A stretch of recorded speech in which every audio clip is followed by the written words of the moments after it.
Exchange, It's a secondary. exchanging X and Y. There it is, right there. You don't have to use the second button to get that. You see that above that? I have that on my list calculator. And my dog ate that one, but. Okay, once again, so you're entering 100, then do the exchange XY key. And you got back to a 0 on the calculator, right? Right. Okay. You remember when Phil showed us how to solve it, he had 2 steps to do this. One for X and one for Y. That's exactly what the calculator is going to do for us. Now, let's enter the 100 ohms, the reactance part. It's positive, so we just put in 100. Now, here it gets tricky. There's a key somewhere on the calculator, mine's near the equals key, called R2P. Do you see that? Mine takes a second press to get there. So do whatever you can to invoke the R2P function, and don't press any buttons after that. Did you get 141? Yes. 141. Don't push any equals or anything yet. I didn't do that, that's wrong. Okay, 141. That's how you get the magnitude. Remember he had that 13-mile. It's not extra, it's doing it. Okay, now press the exchange again, the XY key again, and it gives you 45. Yes. The answer is B, 141 ohms at an angle of 45 degrees. Now, I know I went through this pretty quick and you guys are still struggling with it, but this one, Start out with, first thing you It's amazing how well this works when you have a calculator. Oh, well, I see. Okay, now, There's a P. okay, those with regular calculators Thanks to have whoever. been able to do complex. I just figured it out. There's a R to P and a P to R. Yeah, we're gonna use that one. It says comma. So where's it? How are you guys doing for time? Right here. Who needs to leave at noon? Who can stay till 1? Oh, I see 100 comma. Okay, now another 100, I think. Carry. Yeah, put the next 100 in. I'm waiting for this. Yeah. E5CO2. And then. This is something Phil mentioned as well. I'll wait for it. Enter. That's it.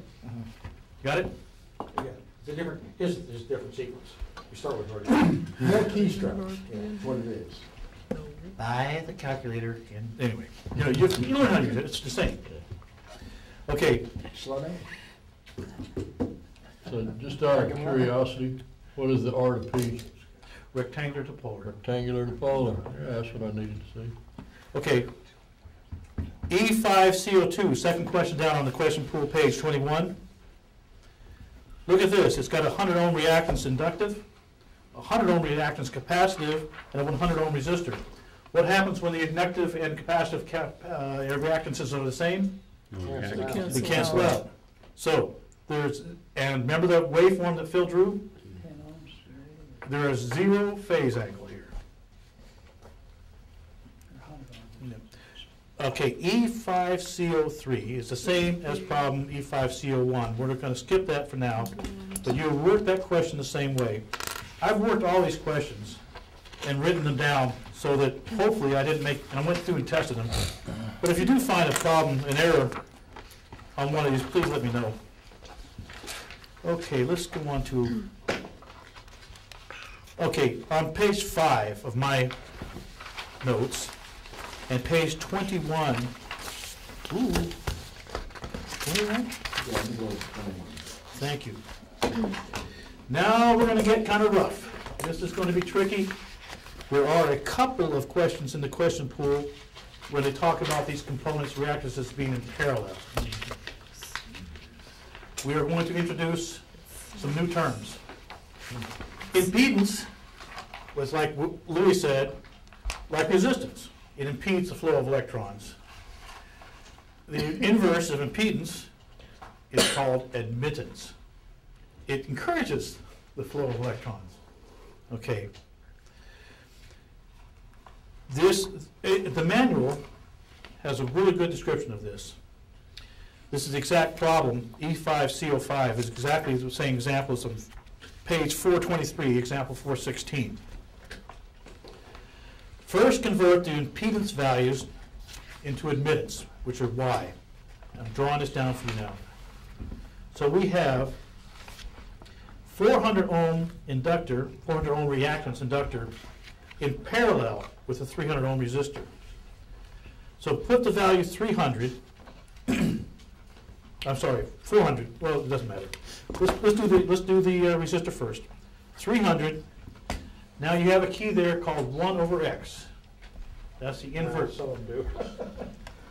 Press the 1 over X button. Reciprocal button X is to what it's minus called. 1, that would be it. No, There, no, right? that's not, hold on. 1 over X. Let's see if it is or not. A little boring for you, Jack? Okay. A little dry, is it? Well, normally X to the minus 1 would be your inverse. Hey, where the heck is 1 over X? Surely X to the minus 1. It's 1 over X. Well, we don't have a 1 over X. We have an X to minus 1. Let's see. Which is first? Like put in 5 and do 1 over X minus 1 equals, 0.2, there we go, okay. All right, so what you do is you put a value in. Okay, did you get 003? 300. Yeah. Yes. Yeah. Okay, write that down. Just remember it. Well, you don't have to write it down, because guess what? I've written it for you. Don't. Okay. I didn't think about that. Oh, yeah, I was supposed to be talking through this. Okay, do the same thing with the 400 key. Find the admittance value of the 400 ohm impedance. And it's 0.0025. So, this Y equals, you saw how this was Z, this is Y equals 0.0033 minus J, oh, I'll talk about that in just a second, 0025 Siemens, S. That's the term for admittance. Okay, this was an inductor, right? And inductors are plus J. When you invert them for admittance, to turn them into admittances for this kind of solution, you also change the sign of the reactance. So in this case, the admittance Y equals this, minus J25. Well, now we have, in fact, a value we can turn now into polar. It says in polar coordinates, what is the impedance of this network? So we're going to solve this again using the keys we just learned. Enter 0.0033 and use the exchange XY key to put that on the stack. People following along okay? You need the XY key again? It should be, it's going to be a second function of that, the one above pi. You're back to 0? Okay, now enter the 0.0025 key. Don't hit any of the keys, just put 0.0025. And now we're going to change its sign using the sign change key. Change sign key, do that, and you'll see it now says minus 0.0025. Following along okay? Okay. Now, do whatever key combination is required to cause the R to P key to be functional.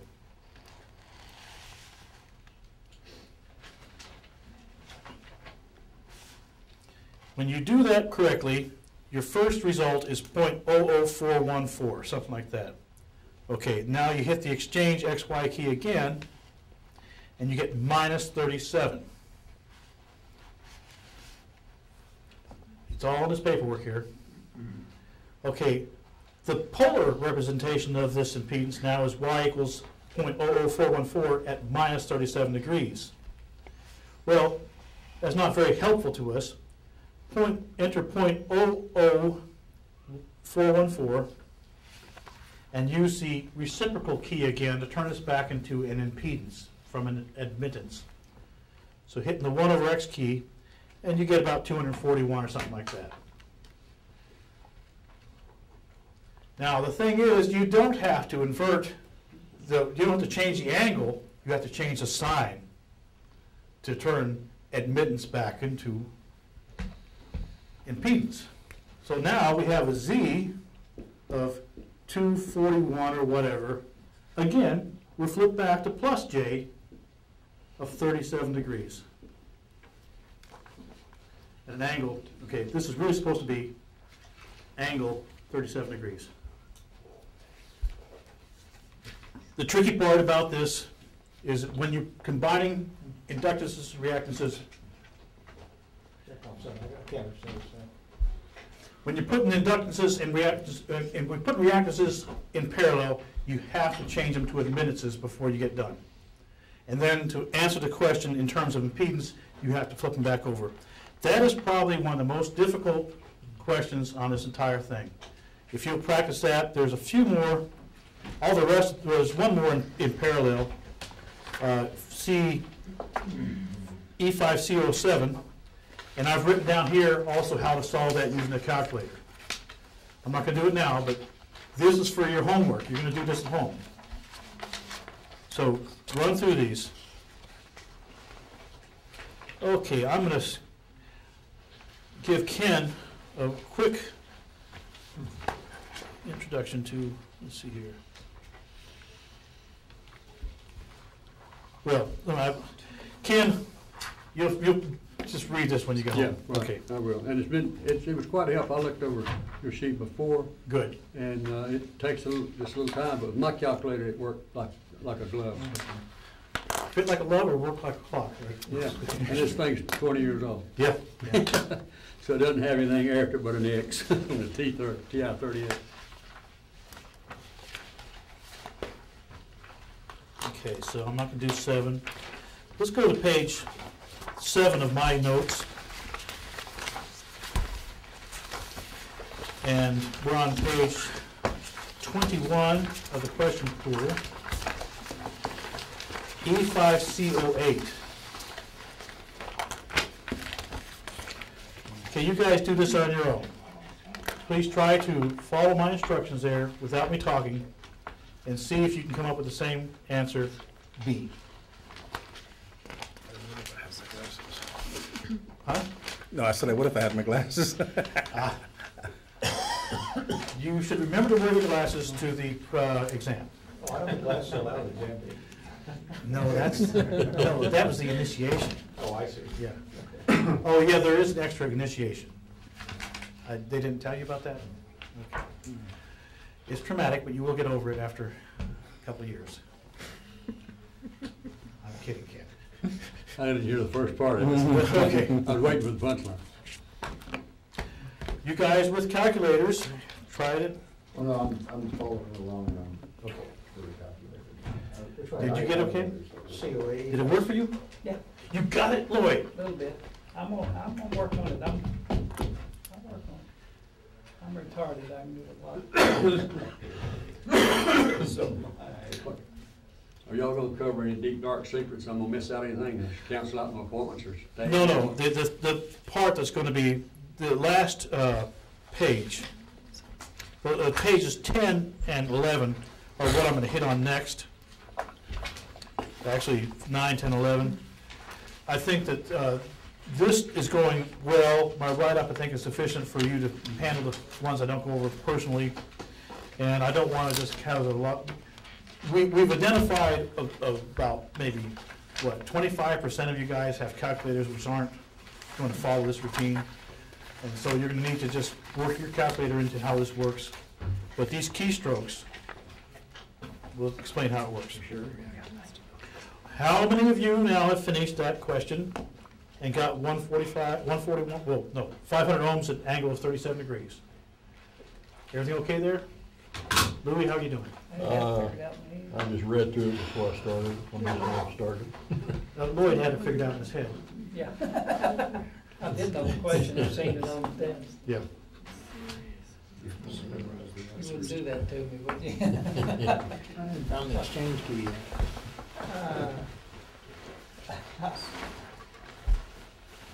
It's certainly in there. I guess. I figured out how to do the I'll just take that. On PDR, doesn't use, you're gonna use the standard PDR. Don't have me a calculator. You use, oh, in his case. But you still need a you still need to exchange, you use it a lot for all kinds of stuff. It could be, no, not, it could be, no. Okay, this is a, yeah. Okay. Okay, anyway, You know, I wish I didn't call them all 30. 40 is really. All right, 32. take care. Of course, in the email, you. We've got one graduate on the way. I didn't realize it was in. I thought if you got TI 30, you were okay. All right. Good deal. You got it? Okay, we are now gonna go right ahead. We're gonna just spend, I'm not gonna spend too much more time. You guys can stick out for another half hour at the very most. We'll finish this, wrap this up. And then we'll talk, before we leave, we'll talk about what we wanna do next. Okay. In page 22 of the question pool, and page 8 of mine, I just wanna draw your attention to question number E5C17. Look on my write-up. This is the first question that goes the other way, from polar to rectangular. You do it the same way, only you use a different key. So you don't have to, we don't have to run this through right now, but it's gonna give you the same kind of idea. Now then, page 9 of my question sheet, page 23 of the question pool, and E5C19.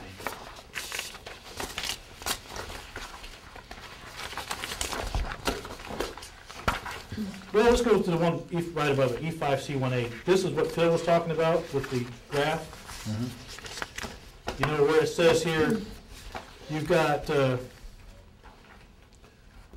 these impedances and resistances. You work out the rectangular impedance representation is going to be Z equals plus J3.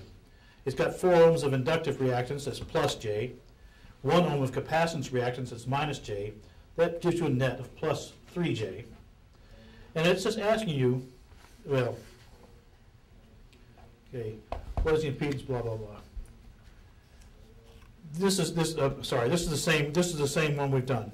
Same kind of thing. There are a lot of questions in the question pool where you just have to figure out what the impedance, the net reactance is, make the impedance, then push the buttons. Okay, now for E5C19. We talked about reactance, inductive reactance, and capacitive reactance.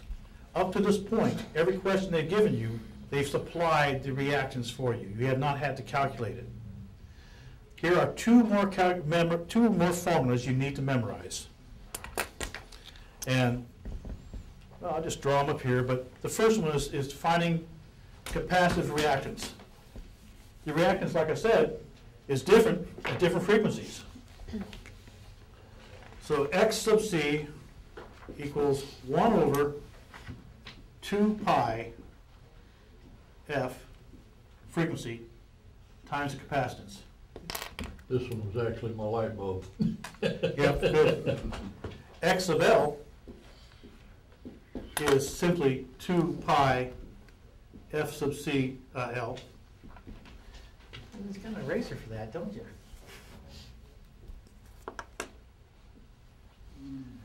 That's all there is to it. If you remember 2 pi F, you've got it made. The C is just a reciprocal of that with a C instead of an L. This is a combination question. So we have this capacitance value. It says we're at 14 megahertz and we got 38 picofarad. You need to learn these units. We already went through micro, minus 10. We went through kilo ohm, plus 3. We went through mega ohm, plus 6. Pico is minus 12. So you need to learn pico, you need to learn micro, meg, kilo, and my favorite, nano. You don't have to learn nano, but nano is minus 9. Okay. In order to... A tear comes to his eye when he says that. I do. Okay. It's easy. You can use these parentheses keys on the calculator. You could put in 1 minus parentheses this, parentheses that, parentheses this, parentheses that, and hit enter, and it'll come out right. But it's easier in this case just to find the number and take the reciprocal. So I solved the bottom part of that equation first. Now, 2 pi is pi is 3.14 blah, blah, blah. For the sake of all these questions, you don't have to use your pi key. You've got a pi key, but it's not, you don't need to use it. Use the K key. No, no. Okay. 2 pi is 6.28. 3.154 times 2. So for all these equations, in every case, you're going to use for this 6.28. That's all there is to it. The frequency in this case, so first of all, put in 6.28 into the calculator. 6.28. The frequency is 14 megahertz. That means millions of cycles. So you enter 14, the exponential EE key, and 6. Times 6? No, just the number 6. You did the EE key? Yeah. It should say 14. 0.06. Okay, and I done mine completely wrong. I see what you done. 6.28 times 14 e to the 6. Now, we're going to multiply that times the 38 picofarad capacitor. Okay, all you have to do is enter the number 38 after you've hit the X key. EE key, just following along my sheet here. 12, it's pico, it's below 0, so you have to change the sign of the 12 and enter. You get some weird number like 0.00334. Just hit the reciprocal key now. The 1 over X key. You should say it's something close to 300. Uh-oh. Errata? I got 299.315. Yeah, is there an errata on this one? Let me check. Yep. Let's see.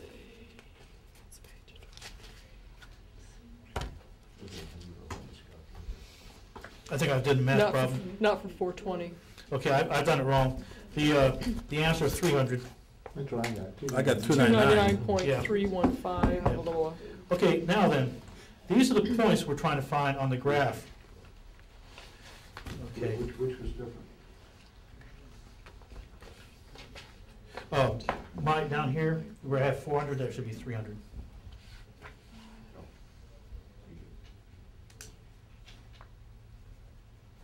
I'm missing something here. I'm missing something big time here. No. No, I don't want to use the calculator. Oh, it's a capacitor, so it's going to be minus 400, okay? And it's going to be at the magnitude, the resistance magnitude is 300. Remember that? So look at the graph and go to 300 over on the x-axis. And then on the graph, go down to minus 300. This is what threw me off. This has got to be an errata. The graph's got to be an errata. Because 0.1 is definitely at minus 400 on the graph. But it's actually, these numbers come out, so. There are errors, they had listed errors on Figure, pages 420 and 422. well, So, What was that? at any rate, the closest answer you could have gotten to anyway would have been 0.1. And they're saying it's 0.4? Yeah, oh, no, never mind, we're right. My answer again is 0.4. The answer is B. Down here, the answer should be B, 0.4 on the figure. Yeah, That's that's not right 400 either. minus 300. That's not right either. That's 400 minus Oh, no, 300. it's a 400 ohm resistor. Okay. Okay, that was a real mess. I will send out new ones for this one. I will send you a new, So it's really just your last thing Yeah, here is yeah. backwards. okay. Okay. the key presses are all right. Let's just go on to the next page. Okay, so this 400 then is correct. I will give you a new page. Let's not, don't let me shoot from the hip right now, because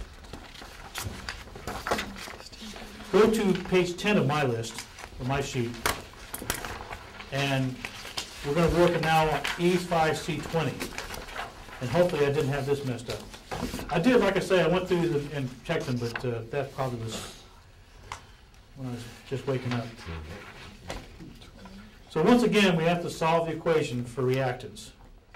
We're given this time a frequency of 3.5 megahertz and 18 millihenry.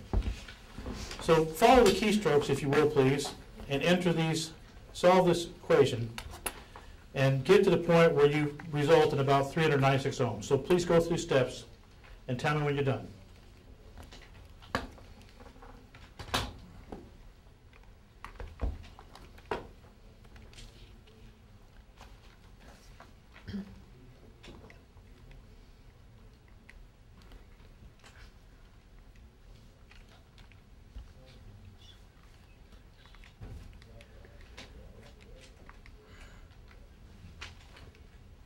Good.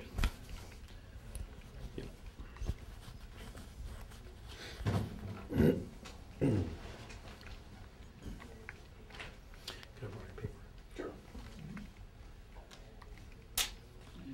I need your email when you get a chance. Thank you. Came out right? Dang. 389, Oh, 396.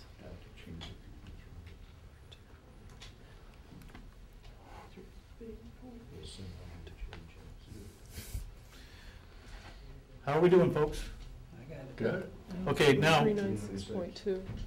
okay, now let's see what that impedance in. The impedance is the real part, or the R axis, as Phil said, which is the X axis, is 300 across.